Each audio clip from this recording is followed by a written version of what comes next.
name ang nakabutang, walay chemical formula. So you have here a common na substance, no? Pwede sa din siya sa household. Hydrogen peroxide. So we have a reaction of the hydrogen peroxide and it breaks down to form water and hydrogen oxygen gas.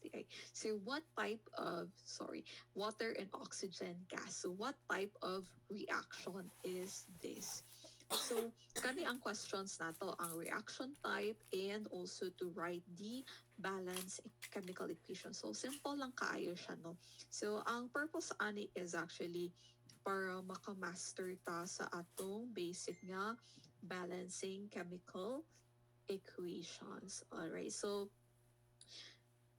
kung naamoy idea, no, what type of reaction is this, so you can just comment down. So let's start by identifying. So nakakay key terms, no? So usually kung natay problems and common nga situations, no, breaks down. And in real laboratory experiment, ang kaning reaction, which is a decomposition reaction ni siya.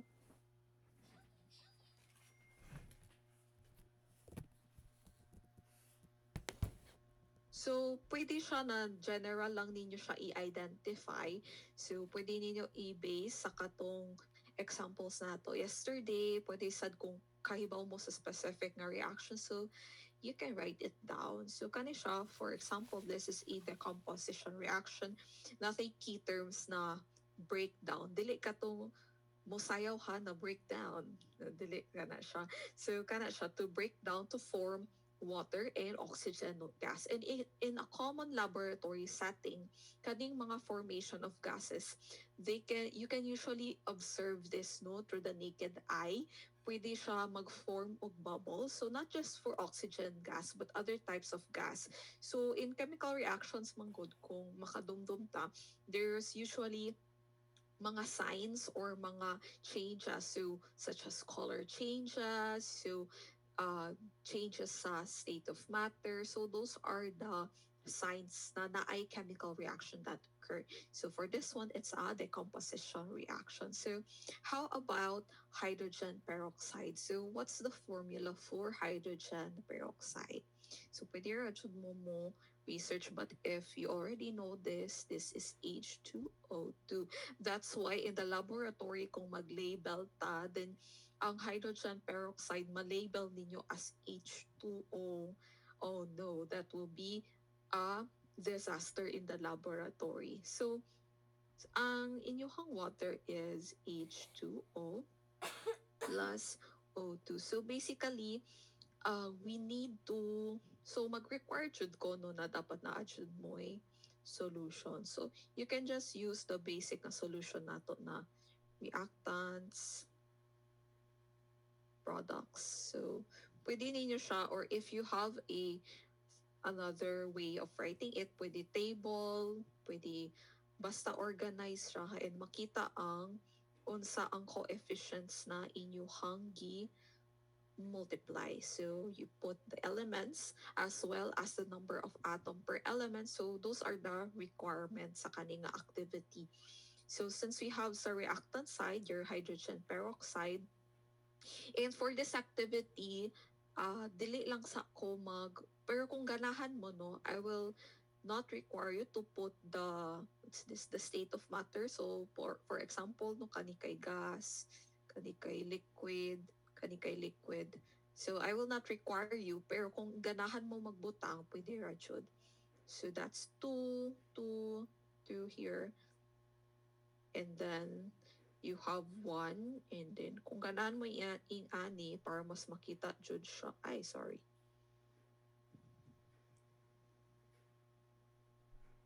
Ay, nakayo ta.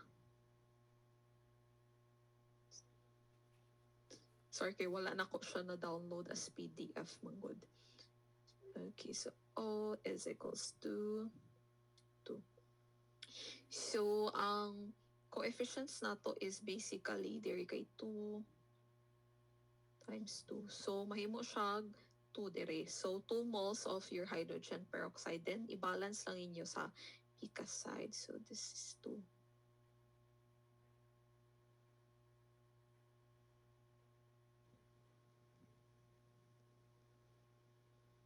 No. Sige, understood na lang na, diri na lang. Equals to 1 times 2 times 2. So it's very messy. Pero nasabtan na ninyo, or let's just put it in free form. So, akong i-rewrite ha.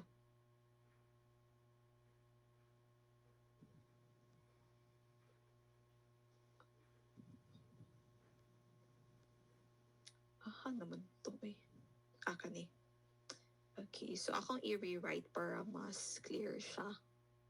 So that's 2 H2O2 to form 2 molecules of your water plus 1 molecule of your oxygen. Eh, kung ganahan mo magbutang, pwede rin mo magbutang sa iyahang state sa matter. And then reactants, products. This one has hydrogen, oxygen, so 2 atoms of each. I'll just write this in green. Multiply by 2 para mabalance siya. So mahimo siya 4. So I hope I'm not going too fast, no? Pero na-review naman ni siya yesterday.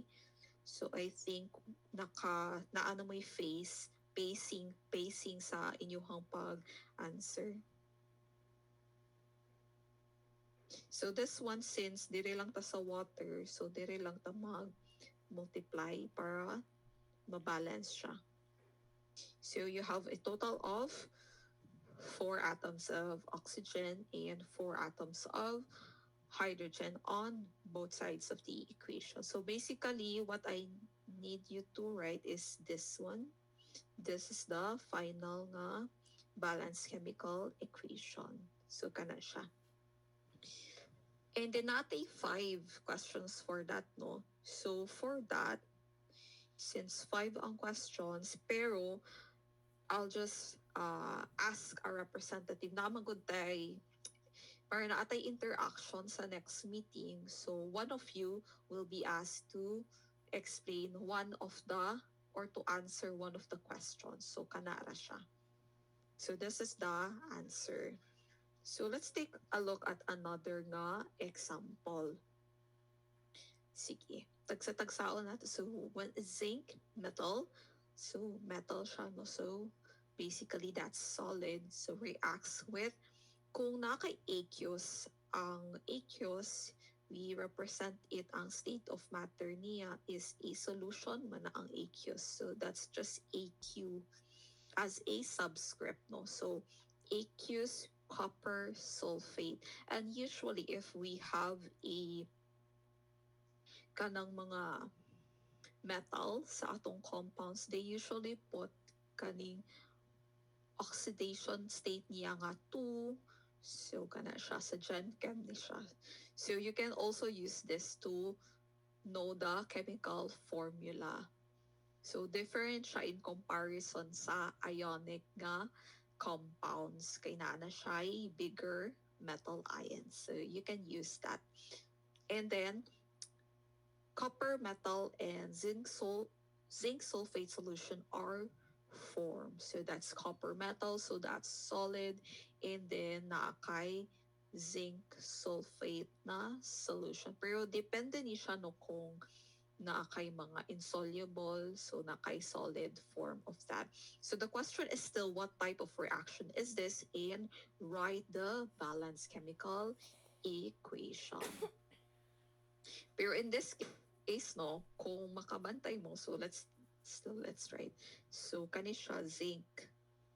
So that's copper sulfate. So nga nung one lang man ang subscript dili, because you have copper is ang iyahang metal oxidation state is 2, and then sulfate, it actually has a charge of 2 negative. And anyway, if dili pa mo master ani, you can just search on nganong negative man ang iyahang charge. And by the way, they react in the form of ions.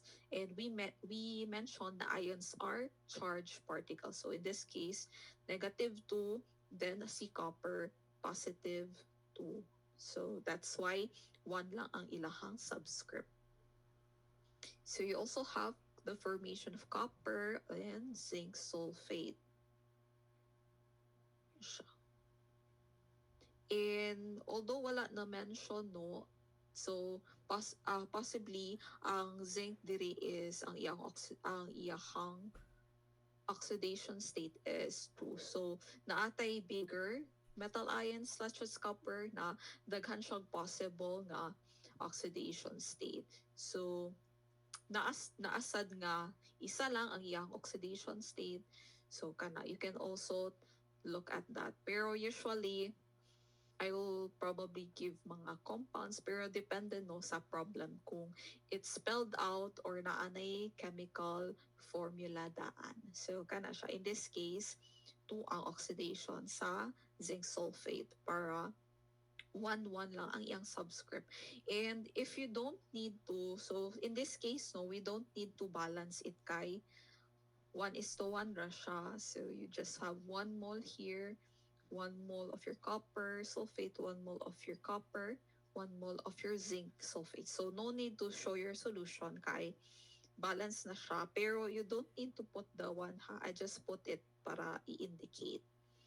Okay, so this is the answer. Okay, so proceed ta sa instructions on the group activity. So you are asked to provide the reaction type and balance chemical equation. So all groups, so all members of the group must answer the 5 questions and the outputs will be submitted individually via the Google Classroom. So nakaano na siya no. So i-update lang nako ang instruction but this is basically the instruction. So na siya where you will submit sa Google Classroom on August 6, 2025. So that's next week. And 1 representative from the group will be handpicked by the instructor to present your answer for 1 of the questions on the same date next week during our class.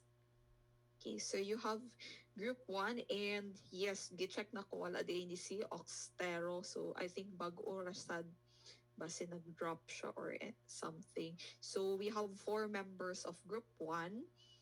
So okay ra mo, friends ra mo sa inyong group mates. Okay. So Alasas, Aplicador, Arolfo, and Ayuda. So for this case, no, depende ninyo kung ganahan ra mo chat or ganahan mo mag-group call, kung lisod jud ang problem. So kana siya. So group 2, si Benitez, Cabahog, Cadiz, Cardenio, Duray. Group 3 entities, Galadrido, Gurea, Hipolito, and Limoran. We have group 4 is Lugo, Montejo, Negro, Ono, and Radin. Ay, oh my God. Sorry. Na double DIC Radin. Okay, so pero supposedly ang group 5, 4 members rajud ni siya. So si Radin is group 4 ka, naara ba si Radin? sorry kay nashaksad ko kay gi-double check magud nako kaganiha. Sige, group 4 ka ha. Okay. So you have 5 questions. So let me read 1 by 1 para kung naa may questions or clarifications, pwede nato ma-address karon. Okay, so let's start by question number 1. Today mo mag-start ha kay para naamoy time sa during our period. So a chemical reaction occurs when ethanol burns completely in oxygen.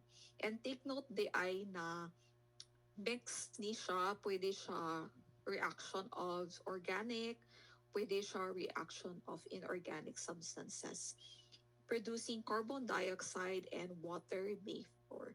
What type of reaction is this? And write the balance chemical equation. So, klaro lang sa question 1. So, proceed ta sa question 2. So, siguro basahon sa nako tagsa-tagsa. Mixing lead So 2 ang iyang oxidation state, nitrate solution with potassium iodide solution causing the formation of insoluble lead iodide and potassium nitrate in solution. So what type of reaction is this? Write the balanced chemical equation. Okay. For question number 3, when aluminum metal reacts with iodine vapor, so bantayan ninyo kung iodine siya or ion siya, they combine the to form aluminum iodide. So the same reaction type and balanced chemical equation.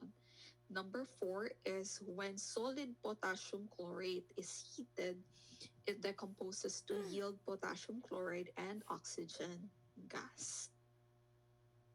Okay. So kung makabantay mo, applicable jud ni siya sa real chemical reactions. A solution of nitric acid is slowly mixed with a solution of calcium hydroxide. They react to form aqueous nga calcium nitrate and water. So the same lang, reaction type and balanced chemical equation. So from the problems, from reading the problems, makabalo na ta what are the reactants and what are the products because there are key terms, no? Kanang to form, to sa pa. Yes, usually to form jud ang ilayahang gigamit. So to combine, to form, inana siya. So nana mo'y idea on what the type of reaction is. And I hope no na you can help each other out, especially katong kinahanglan pa jud mag-master sa ilahang general nga chemistry background. Okay, so sige, the floor is open for any questions and clarifications. Yes, Miss Sharina. Hello, Miss. Good morning. Kanang. Morning. I would like to ask po kanang regarding sa one representative from the group will be handpicked. Kay during the meeting na to, Miss, may bawaan sino Miss ang mo report. Yes, during para surprise siya. Sorry. Ay, ang purpose ani is para tanan makabalo sa answer kay basin kung mag-select ko daan, so mag-andam na jud siya na ako di ayaw mag-present, so mag-prepare jud na siya basin mag-attire pa siya, mag-make up. I need Miss Diba? mag-open cam sabat. Ay, dili. Ay, okay. Sige, Miss. Sige. So, Miss, like, for example, Miss, ang pag handpick ba, Miss, kay? For example, question number 1, mag-handpick ka per group, Miss, like, tanan ba nga, like, each group Yes, ba kayo mo, okay, each Miss. group, one representative. Kay kung makabantay mo five questions and then we have 5 groups, no? Sakto ba? Yes, Okay. Miss. Sakto ra. Thank you, Miss. Maaga, Miss. Okay, welcome. Another question. Unsay attire? Pwede ra jud mo mag-on cam kung confident mo. Sige, so if wala na may question, pero pwede mo chat sa messenger nato. So I'll end and then ang attendance for this meeting is based sa inyong participation ha sa inyong group. So basically the output will speak for itself. Okay? Wala man tay absent. Okay, so kung wala na may question, ako nang i-end ang Google Meet and then chat lang mo sa messenger kung na may clarifications. Regarding sa format of the document for submission, the same lang. I'll be putting it sa instructions. So, preferably no na siya, mas okay ra jud na handwritten because mas makita ang magod inyong effort dito. Sige, so I'll be ending the Google Meet for today. Thank you very much and I hope you will enjoy interacting with your classmates. Okay. Sige, help each other out ha. Sige. Thank you. Wait, open. Thank you very much. Thank you, Miss. Thank you so much. Thank you, Miss. Thank you, Miss. Hi, Miss. Good morning. Bye. Good Good morning. morning.